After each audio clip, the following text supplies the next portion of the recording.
Sino mas Dax, ikaw o si Ken? Nakita ko yung kay Ken eh. Ha? Paano mo nakita? Si RC, di ba may mga eksena kami? Original ba siya? May lahi. May lahi lang. May lahi pala siya, ayun lang po. May lahi pala siya.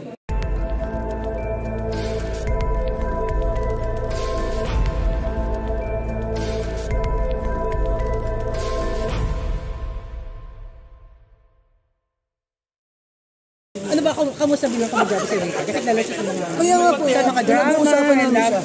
Pinag-uusapan namin siya kasi pagka nagla-line siya, nagkakatingin na kami, sabi ko, hindi siya takot pumangit. Ano mo yun yung kasi kilala siya na gwapo, na ano, kasi bilib ako sa mga gano'ng artista, na pogi ka na, hindi ka na magpapogi.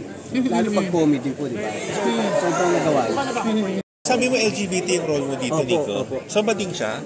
Yes po, akala nga dito ni Enriquez metrosexual ako kasi nung year early 2000 uso yung gano'n yung metrosexual, diba? Pero dito naglagay talaga sila ng character ng gay role dito.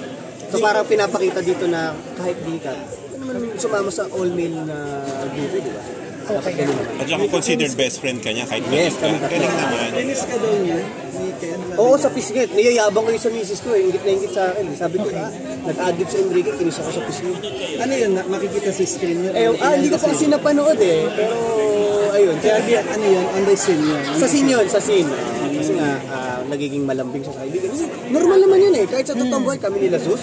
Pagka uminom kami, saan yayakap, kikisa-pisngit. Kasi, alisin natin. Pisngi lang, hindi naman. Ay, hindi naman. Alisin natin yung ganong mali siya na, parang bakla kaya. Sino mas Dax, ikaw o si Ken? Nakita ko yung kay Ken eh. Ha? Paano mo nakita? Si RC, di ba may mga eksena kami? Sharing na. Parang sharing lang naman yun So sino nga Dax, ikaw siya? Ano nga, nakita mo? Ano nangyari? Original ba siya? May lahi. May lahi lang. May lahi pala siya, ayun lang po. May lahi pala siya. Sino nga, ikaw o siya? Hindi ko wala. Hindi, pero dito, ikaw ba, importante ba talaga na Dax yung lalaki? Big Bird yung lalaki? Para sa akin, hindi po. Hindi talaga. Dapat hygiene. Pinuhugasan niya. Okay, bukod sa okay naman yung hygiene, ano pa? Okay lang maliit ba? At syempre personality, importante. So, hindi magmamatter yung size? Hindi nagmamatter. Sa akin po, bonus na lang. Hindi ko po hiniling kay Lord to. Bonus na lang. Reaction mo na ikaw yung isa sa pinili ni Ken dito sa mga. Ayun po, sobra ako nag-thank you kay Enrique nung binanggit niya sa akin. Nung una hindi ko po alam na siya eh. Sinabi lang niya na nakita daw niya ako sa social media, pinitch niya ako. Sabi ko, Ken, thank you kasi una-una binigyan mo ako ng work. Para, nilapit mo, binigyan mo ako ng opportunity kasi dream project ko po yung mga ganito. Ano yung 500 million sabi mo na pag-reach? Kasi aling video, Silip niya daw. Hindi ka, mamaya. Hindi kasi goal talaga. R16 kami, pero sana malay nyo mag 900. O halimbawa 500. O dinner mo. Willing ka. Ano ipapasilip ni ulo? Pero papahagingan ko po. Para hindi ko mahuli ng Facebook. Papahagingan ko lang. Pag nag-600. Ano po yun? Face-to-face Zoom po tayo. Face-to-face Zoom? Ano yun? Talaga. Pag napagpas ba, ano bang susunod mong papakita? Ay, may uwi niyo na ho ako. Isip natin sa manager ko yung schedule. Pero syempre, seryoso ang goal namin talaga.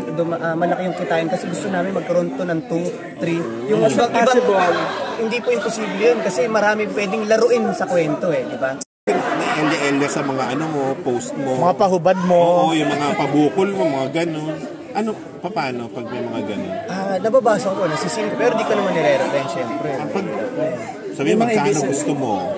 Po, may mga ganun pa rin talaga. Hindi ko nire-reply. May mga indecent proposal ka na ba dahil sa pagiging Big Bird? Kahit hindi pa ho Nico Duck, talagang meron naman mga normal naman po yun. How do you handle it? Wala, hindi ko nire-reply. Ilan yung pinakamalaking milyon na ino? Hindi. Dire-review pa. Ang sabi lang sa akin, ang offer lang sa akin parang 600,000, papatong lang daw dito sa mukha. Papatong mo lang.